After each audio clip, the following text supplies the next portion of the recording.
Oggi vorrei rispondere a Anna C che mi domanda: potresti per favore fare un video sulle strategie negoziali da parte dell'acquirente? Quali ragionamenti fare? Quanto discostarsi dalla valutazione fatta dall'agente immobiliare? Che domande fare ai potenziali acquirenti? Quando ritenersi soddisfatti di una trattativa?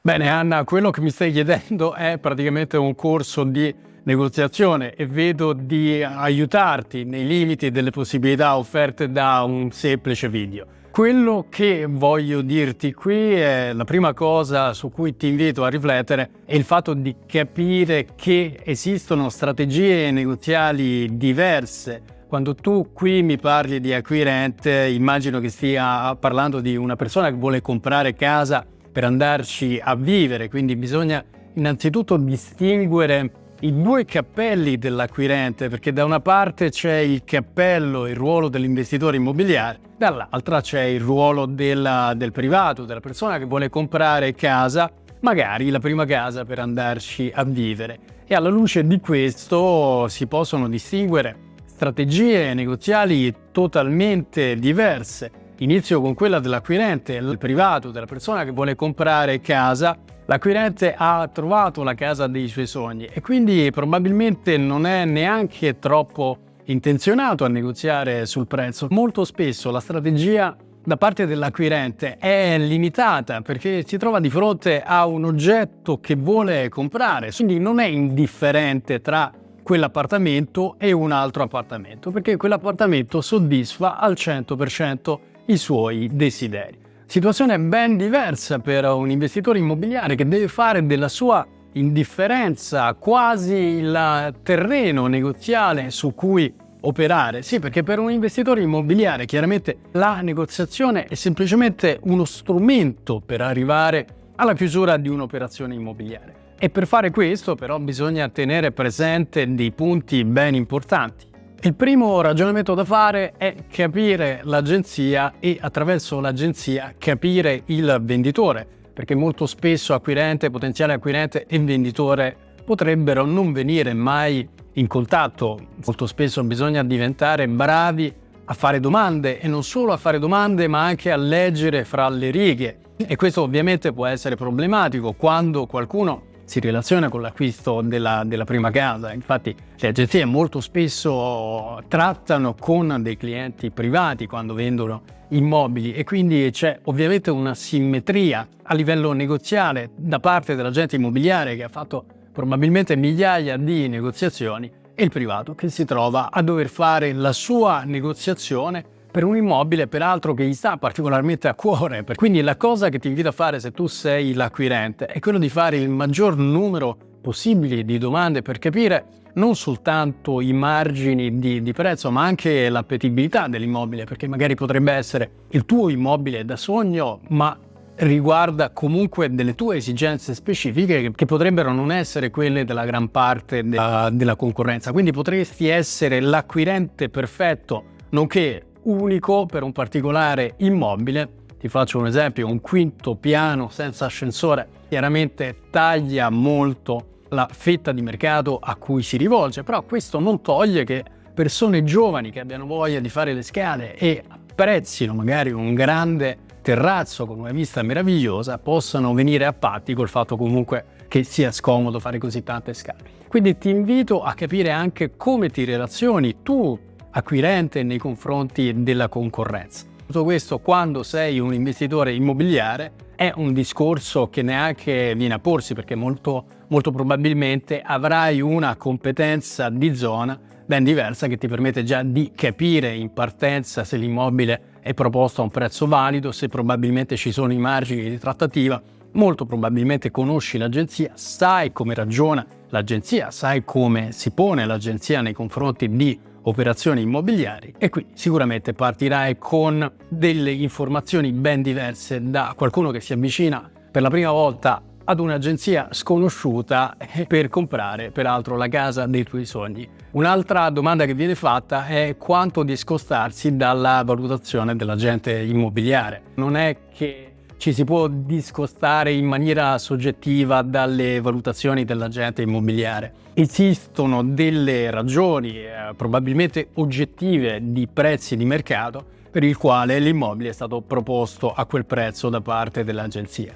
Prima cosa da fare è sicuramente quella di vedere i prezzi di immobili comparabili con le stesse caratteristiche, quindi nella tua zona. Quindi se sei in una particolare via e se hai la fortuna che ci sono altri immobili su quella via, puoi fare già una prima analisi. Puoi prendere a riferimento immobili che non siano esattamente sulla stessa via, ma siano abbastanza vicini all'immobile di tuo interesse, ben tenendo presente che il prezzo di mercato può variare di molto anche a distanza di poche vie, di poche centinaia di metri di distanza. Addirittura l'agente immobiliare potrebbe aver fatto una buona acquisizione, addirittura aver acquisito a un prezzo già interessante, quindi in alcuni casi semplicemente non puoi negoziare, o se vuoi negoziare devi sapere quali leve negoziali giuste utilizzare. Allora, premettendo che ovviamente se acquisti da privato probabilmente acquisterai tramite mutuo. Se invece non dovessi comprare tramite mutuo,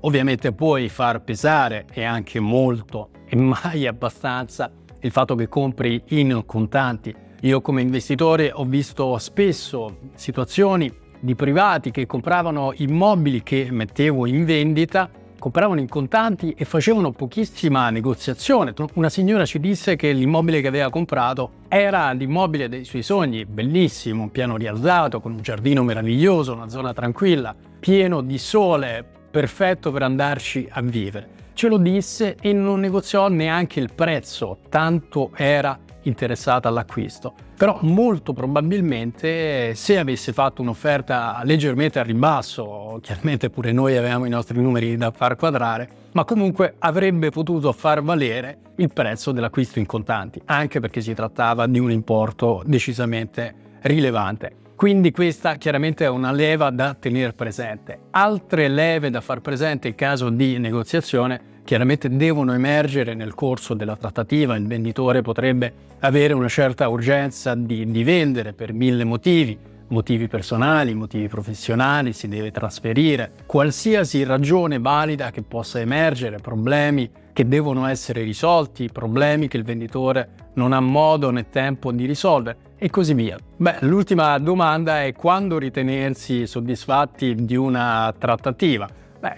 Voglio prima risponderti su quando non ritenersi soddisfatti di una trattativa. Ti dico quello che personalmente è stato per me non ritenermi soddisfatto di una trattativa e ho cercato poi di fuggire da questa sensazione, perché poi è una sensazione. Molto spesso mi capitava di chiudere delle operazioni ma accettando compromessi, poi le situazioni magari si svolgevano bene, l'operazione immobiliare, ti parlo chiaramente di quello che faccio io, le operazioni immobiliari si chiudevano bene, però rimaneva sempre un po' quell'amaro in bocca che durava un po' troppo a lungo, perché forse erano stati accettati un po' troppi compromessi, ecco. E qui sto parlando col cappello di cui parlavamo prima da investitore immobiliare, perché nel cappello da privato forse i compromessi possono essere più accettabili e anche necessari.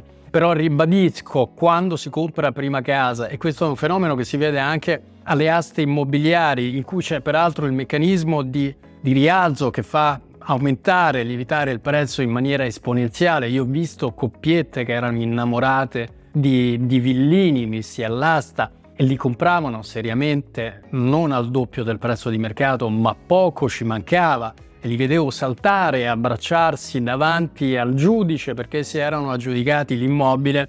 Onestamente questo mi fa capire che in alcuni casi chiaramente accettiamo dei compromessi anche molto importanti per ottenere quello che vogliamo. La mia strategia personale per operare in situazioni in cui voglio negoziare è quella comunque di prepararsi per ogni negoziazione con quella che viene chiamata in negoziazione BATNA, cioè la migliore alternativa a un accordo negoziato. Un accordo che riguarda il prezzo, le condizioni, che riguarda tutte le modalità con cui si svolgerà comunque l'acquisto. Se arrivi al punto che comunque una, anche semplicemente una, per non parlare di molte, di queste condizioni non vengono soddisfatte, di solito la condizione principe è il prezzo, ma ti assicuro che quando si fanno tante proposte il prezzo è sì importante, ma diventa soltanto una delle variabili.